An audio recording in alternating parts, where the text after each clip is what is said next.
Hello to our viewers across New Zealand and Australia. I'm Philip Duncan and we're taking a look at the weather for the week ahead around New Zealand, but also Cyclone Ann, which is formed up in the Coral Sea. But we're kicking off with the wind map around New Zealand, and it is not hard to miss the windy southwesterly flow across the country at the moment. It's a bit more southerly through Cook Strait, but most places have a southwesterly wind. Any rain and showers that's still lingering around on Monday afternoon will be blown out to sea by this wind flow and this big high that's parked out in the Tasman Sea. But keeping in mind, with that windy wind flow, we also have bigger swells. So the waves are pretty big around the country at the moment. A lot of them up around the 5, 6, 7 metre mark, especially around this west coast and the west coast of the North Island, where they are pushing up 6 and 7 metres. That is significant and it's dangerous, so just be aware of that. It's around for today, but on the eastern side it is a lot calmer. But remember, you've still got those winds which are up to gale force in a number of marine areas for Monday. Temperature wise, well, this is surprising to some people. We've got a cold change today, Monday, the southerly blowing through from the Southern Ocean. But look at the departure from normal. This map actually indicates most places on Monday are normal or even still above normal. All these areas here in the north and in the west, they are all above normal. That's despite the temperature drop in the southerly. So that gives you an indication as to how much warmer than average we've been over the last week. There are a couple of little places that'll be below average for Monday afternoon in the southwestern corners of both islands, or southeastern corners, I should say, of both islands.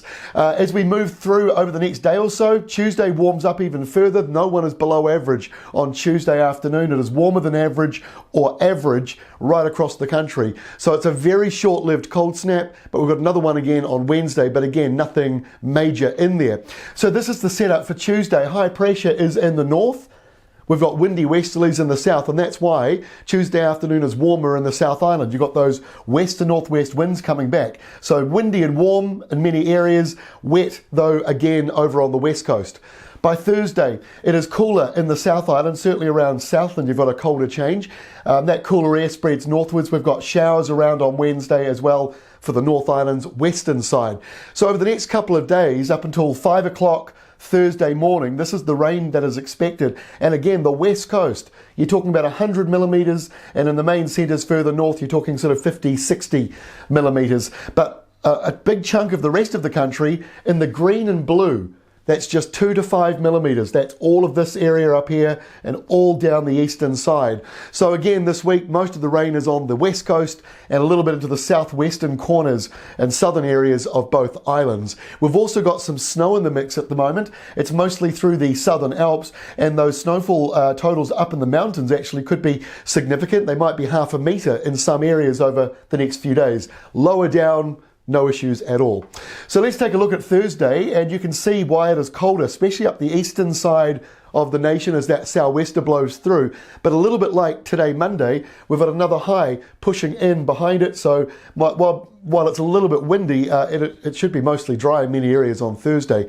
On Friday, similar kind of setup, high pressure to the north, but we've got this sort of windy southwesterly flow. It might be a bit more westerly in some areas. That's warmer for you, but for others it certainly will get colder after that cold front comes on through. And by the weekend it is a typical sort of autumn setup. Southwesterly winds blowing through, showers, and the high is parked out over the Tasman Sea. So that means a little bit cooler as we head in towards this weekend.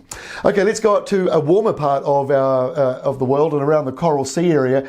Queensland is running the risk of getting Cyclone Ann. Now, this is an out-of-season cyclone. The cyclone season officially finished on April 30, but as Weather Watch said at the start of April, we were expecting the cyclone season this year to go on through till May.